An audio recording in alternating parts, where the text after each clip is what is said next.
Hey guys, today I am going to attempt to repair a vintage 1983 Ertl Captain Kirk figure. I bought the entire set here, but Captain Kirk came with a broken O-ring, and when I looked closer, the hook for the little T-bar connector for his legs, the hook had snapped off. So I was looking into ways to replace that. Then I went to a toy show and I actually picked up a few old G.I. Joe figures and got to looking at them, and it looks like the T-bar for those is exactly the same as the Ertl one. So what I'm going to do is just simply disassemble Captain Kirk's legs, take out the T-bar, and see if I can do a direct replacement. I think this was a barbecue figure that this part came out of. So we're going to keep his stuff for another day. There's the O-ring.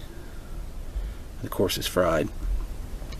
And what I'm doing is following along with the videos that I've seen RetroBlasting and Toy Polloi do for disassembly. Basically, there is a screw in the back, just like the G.I. Joes. Unscrew that, separate the chest. That should allow the arms and the head to fall out. And we'll take this screw out of this leg, opposite screw, and the opposite leg, hopefully with nothing breaking. That will allow these two sections to come apart and the T-bar to lift up out of there. So I'm going to disassemble that off camera, and we'll see if this is indeed a direct replacement that you could do if you have any of these other Ertl figures, since they seem to follow the same construction. So be right back.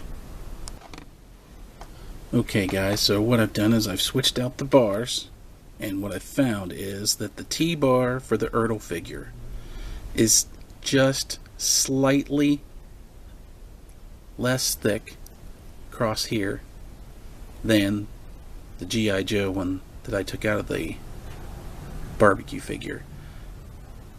The ball socket on the end of the Ertl piece is slightly smaller than the ball socket on the Hasbro piece, but it does fit. It's a little bit tight going in, but it went on and the leg went back together without any undue pressure. The seam is the same, everything else is the same. So I'm going to go ahead and assemble the other side, put it all back together, and see what we come up with. So I changed out the Ertl T-bar for the G.I. Joe T-bar, Hasbro T-bar, and it seems to work alright. It is a little more snug because the ends are more round, thicker than the old bar, and it's a little bit tight. Like, follow all the instructions I see in all the videos. When you take out these screws and you put them back in, tighten them in just till they resist, not any farther, because that's how you break things. So I've gone ahead and done that. I think he's going to have a little bit more of a wider stance because of the bigger ends on the bar. So I'm going to go ahead and reassemble the rest of this figure and see what we come up with. I'm going to have to use a new O-ring. So for the O-ring replacement, this is a Hasbro O-ring. I'm not sure what their exact dimensions are, but I'm replacing these out of a kit that I bought at the store with a lot of assortments, and the O-rings that I'm using are the 1.5 millimeter O-rings.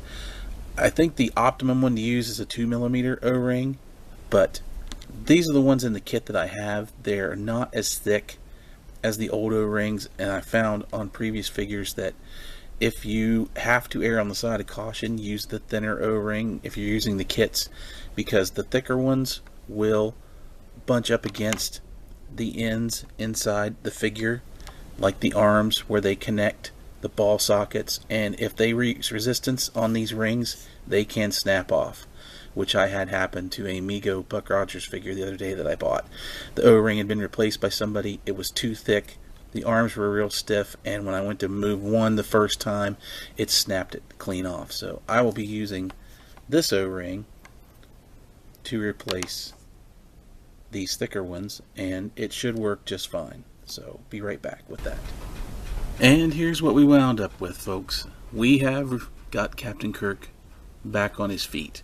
The one thing I did have to change plans on is this is the original Ertl O-ring that was inside. It is super thick. The original piece of the T-bar that it was attached to is still stuck to it where it snapped off. But what I found was the 1.5mm ones that I've been using with my Mego figures, it seemed to work really well, do not work as well with the Ertl figures. They're not thick enough, and the 1.5 didn't provide enough resistance for the arms to actually touch, because that's what keeps them in place. They're actually in contact with that O-ring. There's a little bit of friction on the inside. If the ring's too big, the arms are hard to move, and you can snap the inside ball joint that it sits on. If they're not thick enough, then they don't touch, and they will flop around like pinwheels. So I moved up to the 2.5mm one out of my kit assortment, and Captain Kirk is back. Ideally, if I had the choice, it would be great to have an Ertl T-bar replacement, because he does have a wider stance now. His legs don't want to go together as well because of the bigger ball sockets, but actually he stands a little better because of that. His legs are stiff. The slot where the pelvis goes over the T-bar, since that T-bar is thicker, it's tighter, so you don't want to work it on and off there too many times. He could sit in a chair in a diorama or whatever just fine. He can. You just want to go a little bit slow when moving him around with the rest of the crew, because since it is tight, you don't want to risk that plastic breaking, because we all know how brittle these things can be. But that is my repair. Hope this helps anybody out that might have one of these figures that needs to put the one back together, and hopefully he will be able to go on landing parties for quite some time in the future. Thanks.